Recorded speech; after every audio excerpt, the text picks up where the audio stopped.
오늘 말씀은 구약성경 룻기 4장 21절 22절 말씀입니다. 룻기 4장 21절 22절 말씀을 우리 함께 읽겠습니다. 살모는 보아스를 낳았고 보아스는 오벳을 낳았고 오벳은 이새를 낳고 이새는 다윗을 낳았더라. 아멘. 10월 27일에 우리가 권사회 및 셀 임원 수련회를 갔을 때였어요. 전화 한 통화가 왔는데 제가 그 전화를 미처 받지 못했습니다. 그리고 나서 이게 기억이 났으면 바로 전화를 할 텐데 전화가 왔던 사람은 제 친한 친구였거든요. 근데 까먹었어요. 그리고 있다가 며칠이 지나서 맞다, 내가 전화를 안 했지. 그리고 다시 그 친구에게 전화를 했는데 이 친구는 제 고등학교 동창이에요. 고등학교 동창들을 아직까지 잘 연락하면서 만나는 친구들이 몇이 있었는데 그 중에 한 친구가 저에게 전화를 했던 거죠. 그래서 제가 그 친구랑 통화를 하면서 이 친구가 막 이런저런 얘기를 하는데 어머니가 이제 치매에 걸리셔서 자기가 회사를 운영해야 하고 여러 일을 해야 되는데 자기만 찾는다는 거예요. 자기만 찾고 병곤이 그러다 보니 회사에 출근도 못하고 직원들에게 모든 거를 맡겨놓고 자기가 병원을 다니는 일을 벌써 한 2달, 3달 가까이 했다라는 거죠. 그러다 보니까 회사가 좀 많이 경기도 어려운데 힘든 상황이 되어진 거예요. 그러면서 이 친구가 하는 이야기가 자기가 너무 어려워서 또 우리 고등학교 동창 중에 친한 친구인 정일이라는 친구가 있는데 그 친구에게 전화를 했대요. 그리고 한 얘기는 야 정일아, 내가 좀 힘든데, 그러고 얘기를 했더니 그 친구가 대뜸 하는 이야기는 다른 게 아니라 얼마가 필요한데, 얼마면 돼, 그 이야기를 했다라는 거예요. 그 한마디를 들을 때 이 친구는, 이 병곤이라는 친구는 다른 어떤 것도 아니라 그 친구의 그 말 한마디에 자신의 그 힘들고 어려웠던 모든 것들이 눈 녹듯 녹아내려져 가고 무엇인가 큰 위로를 받은 그 마음을 가졌다라는 거예요. 그리고 실질적으로 정말로 필요한 돈이 있었는데 그 금액을 이야기했을 때 이 친구가 선뜻 내어 주었다라는 거죠. 그러면서 드는 생각이 있다라는 거예요. 이 병곤이라는 친구는 한편으로 쟤는 나를 뭘 믿고 그 돈을 줬을까? 라는 생각을 했고요. 또 그 친구가 또 저에게도 전화를 했을 때는 그 친구는 왜 저에게 전화를 했을까?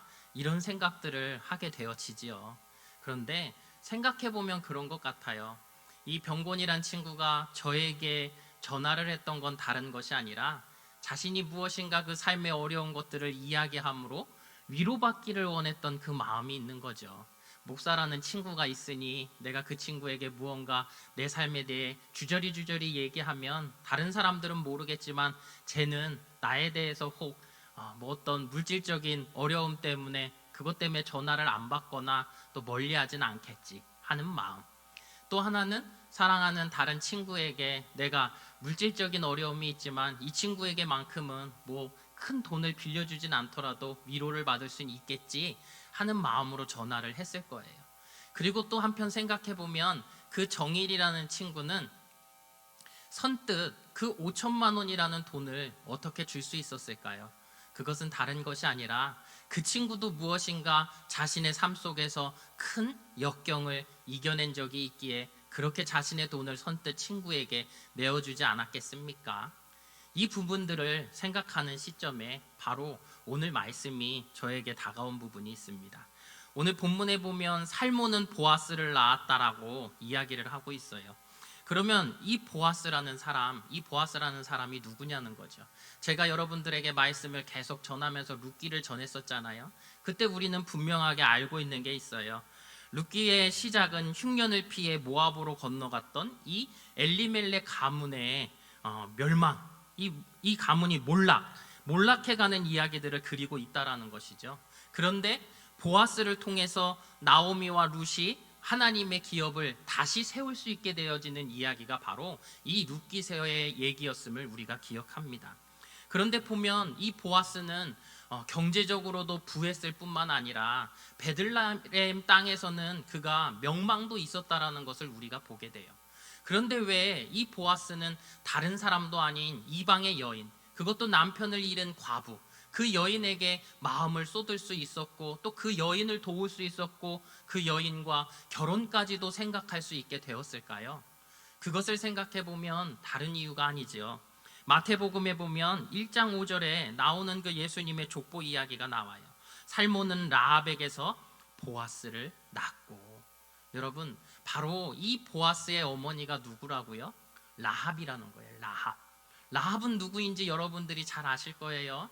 이스라엘이 이 가나안 땅에 들어가야 하는 그 길목에서 여리고성을 점령해야 하는 그때에 정탐꾼들이 들어갔어요. 그때 기생이었던 라합이 그들을 돕지 않습니까? 그리고 약속을 받게 되어지잖아요. 살려주겠다라는.